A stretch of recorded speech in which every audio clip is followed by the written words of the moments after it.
akan mengikuti sosialisasi tentang kesehatan reproduksi dan stunting bagi Duta Genre se-Kecamatan Kerambitan, yang adalah koordinator PLKB di Kecamatan Kerambitan. Siapa tahu kita ketemu di jalan, ya mungkin yang lupa-lupa ingat ya, tolong kita saling bertegur sapa ya.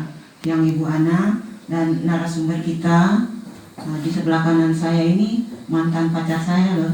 Ya, jadi namanya Pak Nyoman Karyawan. Bapaknya akan membawakan materi genre untuk kita semua. Dari Desa Wahyu Gede, Kecamatan Penebel, juga saya selaku penyuluh KB Madya. Jadi level kegiatan itu ada di tingkat provinsi. Tetapi sehari-hari saya berkantor di Balai Penyuluhan KB Kecamatan Slemadeg Timur. Di Kabupaten Tabanan saya termasuk fasilitator juga untuk dogen dan juga untuk kegiatan lainnya. Jadi levelnya itu kalau sudah penyuluh KB Madya itu levelnya provinsi, di mana-mana kerjanya di wilayah provinsi. Namun penugasannya yang secara tetap itu diperdayakan oleh kantor KB Tabanan, ditempatkan di Slemadeg Timur sehari-hari. Tadi sudah disampaikan, mungkin dari apa sih itu dibilang dugen gitu ya? Sudah ada yang menangkap dugen itu apa? Duta genre. Apa itu dugen? Duta genre, duta untuk para remaja. Adik-adik menjadi duta bagi remaja di desa masing-masing nantinya. Bisa menyampaikan materi-materi, bisa menyampaikan motivasi-motivasi terkait tentang hal-hal positif tentang remaja, gitu ya. Kalau tadi disebut Zero Triad KRR. Triad itu kan 3 hal negatif. Kalau di sejarah ada namanya trias politika, gitu kan. Kalau di ilmu politik, trias politika, DPR, presiden, yudikatif, eksekutif, legislatif, itu ya kayaknya. Ya, sebuah hubungan, ya, namanya bagus. Jadi itu di SMP kan sudah kata itu ya pembuangan, ya, tapi belum sampai di situ ya. Jadi kata itu adalah bahasa Latin, artinya kembali. Ya. Kalau produksi membuat, menghasilkan. Jadi reproduksi itu menghasilkan kembali. Kalau manusia menghasilkan manusia, reproduksinya. Kalau produksi saja manusia bisa membuat kue, bisa membuat mobil, itu produksi. Kalau reproduksi menghasilkan kembali seperti apa yang terjadi pada diri. Kalau di sini reproduksi memproduksi manusia lagi atau mempunyai keturunan. Itulah bagaimana supaya kita punya keturunan. Ada namanya pelajaran kesehatan reproduksi remaja, ya. Jadi reproduksi itu menghasilkan kembali, menghasilkan keturunan. Supaya keturunan kita sehat, supaya keturunan kita baik, supaya keturunan kita tidak stunting, apa yang harus kita lakukan? Intinya itu tadi, Zero Triad KRR, hindari 3 KRR, Triad KRR. Yang pertama, nikah dini. Yang kedua, kalau dibilang jangan nikah dini, tapi gitu nikah, bukan. Dini itu artinya di usia remaja, muda, ya, di usia remaja, di bawah 20 tahun. Kenapa 20 tahun? Nanti dia cerita. Ya, jangan nikah di usia dini. Kemudian yang kedua, jangan lakukan seks bebas karena efeknya terhadap kesehatan. Jangan dulu. Ada yang sudah mengenal seks? Hah? Ada yang sudah mengenal seks? Tahu sama malu-malu lah. Saya juga pernah remaja. Kita semua sudah kenal seks. Betul? Sudah pernah melakukan hubungan seks? Nah, itu yang dia tidak mau tahu. Sebaiknya jangan. Beda. Seks dan hubungan seks itu beda. Seks itu apa? Ya?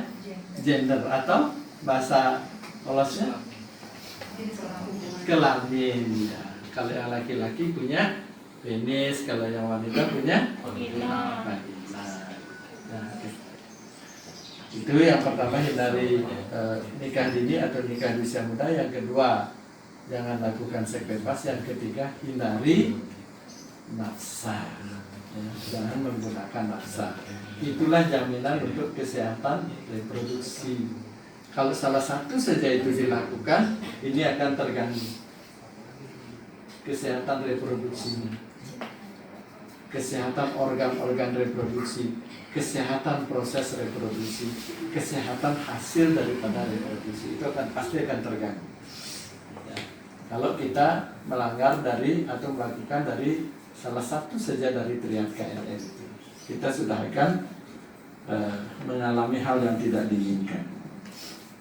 Itu ya, Dugen itu sudah jelas ya. Jadi tugas pokok kita nanti atau peran adik-adik nanti adalah menghindarkan terjadinya triad KNN di desa masing-masing. Ya, menghindarkan terjadinya seks bebas di desa masing-masing dengan cara mengajak teman-temannya, ayo kita sudah mulai dari sekarang berencana, yuk apapun kita rencanakan, keluarga kita rencanakan, jangan melakukan seks bebas. Ya, seks bebas itu artinya seks tanpa ikatan. Sebelum menikah sudah melakukan hubungan seks, ya itu jangan kalau bisa. Tapi kalau sudah, berhentilah. Kita tidak bisa menutup mata. Kita tidak bisa memungkiri. Kita bilang jangan melakukan hubungan seks bebas, tapi faktanya ada yang belum tamat SMP sudah menikah, itu enggak. Ada yang SMA sudah menikah atau sudah hamil, itu fakta. Kita tidak usah lah munafik mengatakan tidak, tapi faktanya ada. Tetapi mulai sekarang kita hindarkan. Kenapa itu terjadi? Mungkin karena tidak tahu tentang ini, ya. Mungkin karena rasa ingin tahunya dengan melihat HP dunia dalam genggaman gitu, kok dilihat hal-hal yang lain, pornografi dilihat dengan ahehnya, jadi pengen tahu. Setelah tahu hamil, tahu rasa dia gitu, ya. Rasa penasaran yang tidak tepat. Supaya tidak penasaran, nanti kita akan lihat, kita akan tunjukkan apa sih akibatnya, apa sih dampaknya, ya. Jadi yang akan tekankan kepada adik-adik semua, kita akan belajar tentang kesehatan reproduksi di usia remaja yang untuk nanti bisa disampaikan, disosialisasikan kepada teman-teman di sekitar, ya. Bagaimana menjaga kesehatan reproduksi ini. Apa itu kesehatan reproduksi? Kesehatan itu pengertiannya adalah keadaan sejahtera fisik, mental, dan sosial. Kalau ada reproduksi, di sini hubungannya dengan berkaitan dengan fungsi peran sistem reproduksi. Ini pengertiannya. Ya. Kesehatan itu sendiri adalah keadaan sejahtera fisik, mental, dan sosial. Itu disebut sehat. Ngelah pipis, ngeremus terus itu juga tidak sehat, walaupun fisiknya kuat. Ya. Jadi dia harus sejahtera fisik, mental, dan sosial. Dia sitang, mujang, ngidang, tapi di jalannya nggak mau baju, nyasih, ngangin ngomel itu. Orang tidak sehat itu gangguannya di mental itu. Orang gila. Kalau sosial, nak ngajak gotong royong, jadi setiap gotong royong orang lah gailenan. Di Banjar ada kegiatan kerja bakti, dan tak pernah muncul. Ini juga orang tidak sehat. Menurut WHO, umur anak laki-laki atau perempuan umur 13 sampai 21. Menurut BKKBN 10 sampai 24. Kenapa 10? Kenapa umur siapa tadi yang menjawab? Silakan tulis nomor telepon. Karena rata-rata sekarang umur 10 tahun anak wanita sudah menstruasi. Makanya dia sudah dianggap mulai tidak anak-anak lagi gitu. Ya, jadi turun. Kalau dulu 15, habis 15 13, habis 13 sekarang 10 tahun sudah ada menstruasi, ya. Nah, remaja itu tidak anak-anak lagi, peralihan dari anak menjadi dewasa, sehingga pada saat remaja ini mulai masa pubertas, ya. Ciri-ciri selain ini yang paling menonjol. Ciri-ciri pubertas, masa pubertas pada wanita, coba yang cewek dulu. Nah, pada wanita selain ini, selain haid itu tandanya apa lagi? Pinggul membesar. Ya, pinggul membesar, Dada membesar. dada membesar, artinya begini. Payudara membesar, bagus. Kemudian, Suara lebih halus. kalau wanita ada ke suara lebih bagus. Lainnya coba. Yang paling nyata lagi, mulai tumbuh bulu-bulu di tempat tertentu atau pubis. Kalau laki-laki, ayo coba yang laki-laki. Ciri-cirinya remaja ya. Suara mulai memberas, dada membidang, mulai tumbuh bulu di beberapa bagian tubuh, Tumbuh, ya. tumbuh jakun. Nah, jakunnya mulai muncul. Iya, sudah lengkap. Ya. Ada? Untuk ya kayak pubertas laki-laki. Ya yang paling signifikan dari pandangan saya itu dari suara yang mulai ngepas dari Ya, besar suaranya. Ya. Ya, sudah disampaikan tadi. Cukup lengkap, sangat lengkap. Satu lagi ya, cukup dari orang dulu ya. Jadi inilah cerita. Kalau sudah melihat wanita itu payudaranya membesar, atau adik-adik sendiri payudara saya sudah membesar, itu berarti sudah mulai beranjak remaja. Oh, saya sudah haid. Kalau saya sudah haid berarti saya sudah remaja. Apa arti dari haid itu yang paling penting? Tanda apa itu haid? Sudah bisa menghasilkan. Nah, sudah bisa Hamil. sudah bisa memproduksi, tubuh itu sudah memproduksi sel telur, itu artinya. Jadi jangan macam-macam lagi, jangan melakukan hubungan seks. Karena kalau sudah haid berarti sudah bisa menghasilkan sel telur, sudah ada bibit anak, gitu ya. Maka oleh sebab itu tadi dalam triad KRR jangan melakukan hubungan seks bebas. Kenapa di usia itu tidak bagus? Kenapa harus menunggu usia 20 tahun? Karena masa pertumbuhan organ reproduksi itu sampai di umur 20 tahun itu pembentukan. Setelah 20 tahun ke atas itu pematangan.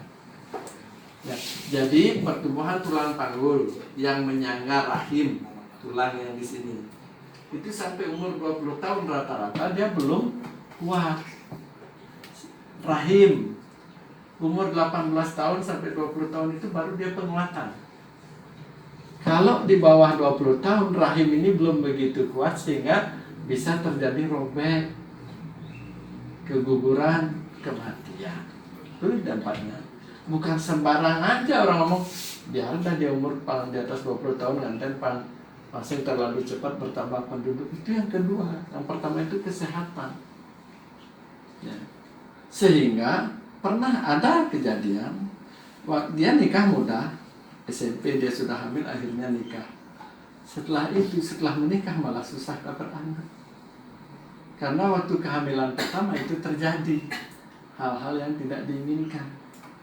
Gitu ya, ada kegangguan, ada kerusakan di organ reproduksinya.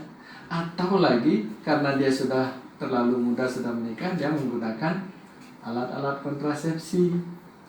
Misalnya dia suntik KB, sering suntik KB, akhirnya terjadi penggumpalan atau pengenapan yang terlalu tebal di dinding rahim, tidak terjadi peluruhan, dia tidak tidak ada produksi sel telur lagi. Itu banyak efeknya. Maka oleh sebab itu usahakan mulai sekarang punya rencana umur 20 tahun baru saya akan menikah, atau 21 tahun saya akan menikah. Bagi yang wanita ya, saya juga tidak mau menikah di umur di atas 30 tahun.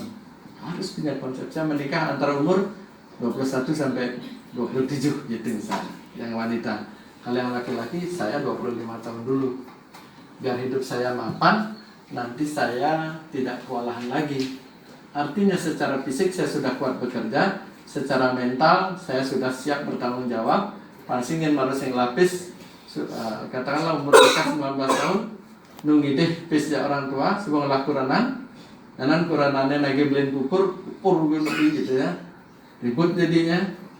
Sudah punya anak terurus, menjadi beban kita semua, gitu ya. Mulai dari rahim, kemudian bagian luarnya itu apa?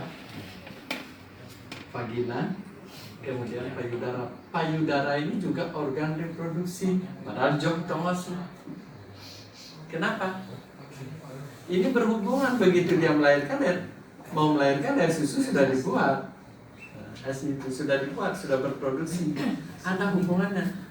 Makanya wanita juga memiliki banyak banyak kelemahan dari segi serangan penyakit kanker. Itu ada di payudara, rahim, mulut rahim. Itu 3 yang paling membunuh. Itu organ reproduksi semua.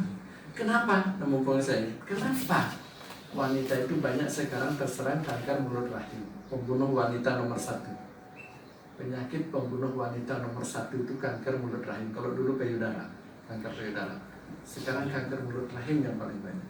Hasil penelitian. Kenapa? Karena ternyata itu hubungan seks di usia muda paling banyak. Ya, nanti saya tunjukkan gambarnya bagaimana sih rahim mana yang disebut mulut rahim. Hubungan seks di usia muda seperti yang sampaikan tadi, itu adalah usia muda itu di bawah 20 tahun itu sedang membentuk, sedang menguatkan, sama dengan pohon marupulo, marokalmentik. Ini kan masih muda ujungnya, sama dengan pohon apapun ujung-ujung atasnya itu kan masih muda, gampang patah, gampang rusak, disenggol sedikit patah. Sama dengan organ reproduksi, itu terjadi infeksi sehingga sering terjadi kanker di mulut rahim yang paling banyak. Karena itulah yang kena disentuh-sentuh oleh penis atau alat-alat lain yang masuk ke vagina. Makanya jangan lakukan itu, jangan lakukan penetrasi, jangan biarkan vaginanya kotor selagi masih muda. Kalau sudah di atas 20 tahun, mulut vagina mulut rahim ini yang di ujungnya vagina, mentok di ujungnya vagina itu namanya mulut rahim, itu sudah kuat, dia tidak gampang robek, tidak gampang infeksi. Sebab kalau infeksi kena sperma itu menjadi penyakit. Sperma itu bisa sangat luar biasa menjadi anak, menjadi vitamin yang sangat tinggi, tapi dia juga membawa, bisa berakibat fatal. Infeksi kena sperma, cairan sperma itu tidak semuanya menjadi anak. Itu bisa mengakibatkan pencetus kanker. Makanya wanita tolong jaga ya. Tidak ada orang lain yang bisa menjaga selain diri sendiri. Kalau mau sehat, rahimnya sehat, tubuhnya sehat, ingat itu saya belum 20 tahun saya tidak boleh. Kalau pacar saya mulai nyentuh-nyentuh saya harus mikir. Kan sekarang yang sering kita dengar dari dulu kan sekarang ada bahasa-bahasa yang disalahgunakan. Contohnya mencing banget, berarti kamu tidak benar. Teman ya, cintamu bohong gitu ya. Kamu bukan cinta sejati gitu ya. Itu banyak rayuan laki-laki kan begitu.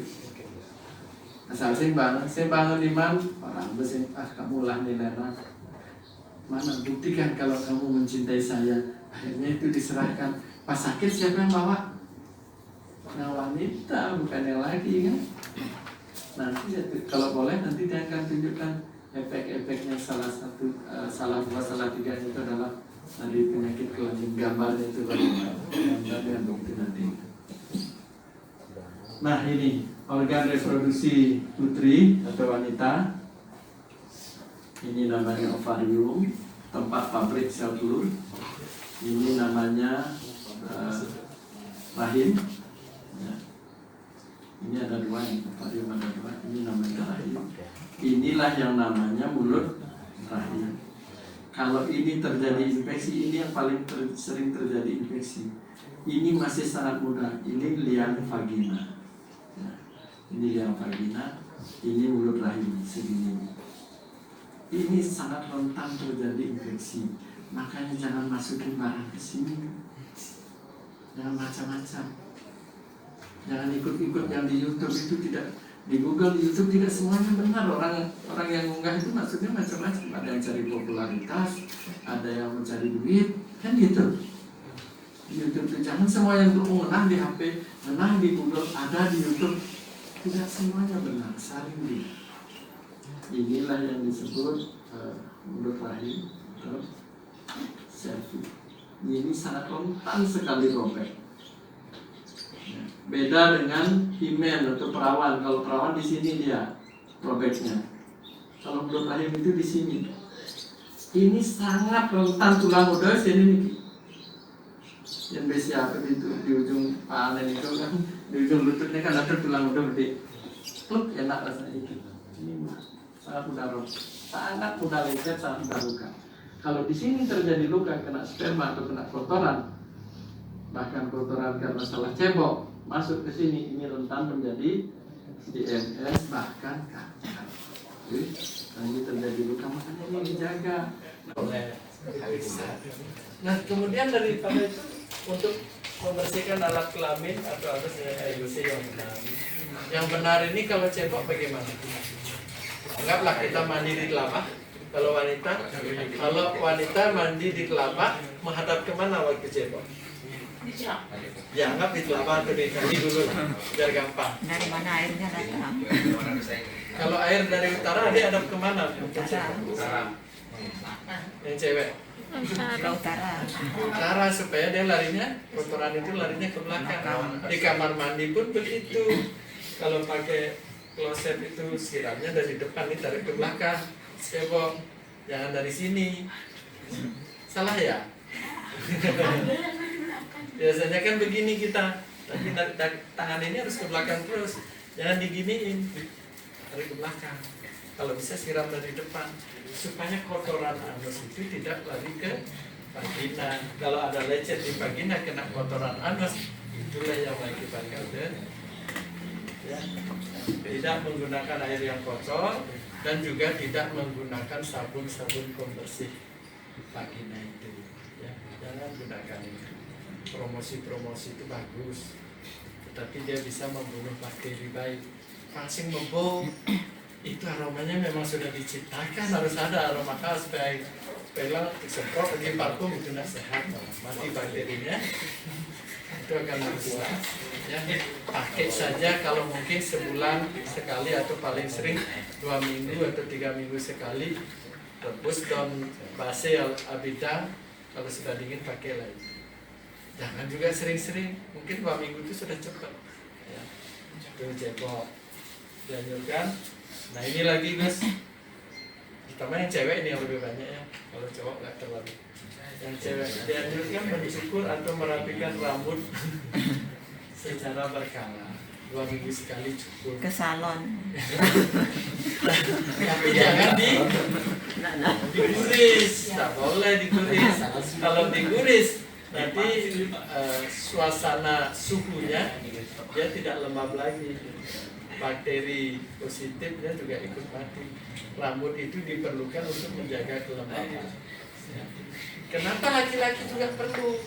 Supaya zakar tadi itu, telur tadi itu terlindungi, lembab dia tidak panas. Panas karena pakai celana dalam. Panas loh dia di dalam. Makanya kalau salah pakai celana dalam, saya berani yakin saya kalau dibuka celana ini pasti pikirnya hitam-hitam. Karena panas. Makanya rambut itu perlu dia menentukan. Gunakan hindari menggunakan celana dalam yang ketat ya, supaya ada sirkulasi darah. Cek marorenek itu ya, cewek apa namanya lingerie gini yang segini itu pamanangin gitu ya. Jangan juga harus terlindung. Untuk remaja putri ini tambahnya tidak menggunakan obat-obat pembersih, tidak sering membersihkan, jangan terlalu sering menggunakan itu. Alat kelamin paling bersih sikatin memeriksa dan atau tidak menyerang pada payudara. Ini apa yang dikenal dengan sadari. Ada nanti kepanjangan sadari wanitanya? Ya, kalau kayaknya tahu sadari, kepanjangan sadari. Mulai sekarang ingat ya. Tadi sudah bilang. Nah, yang di sini. Oh. Yang sini kan tahu. Periksa Periksa Payudara sendiri.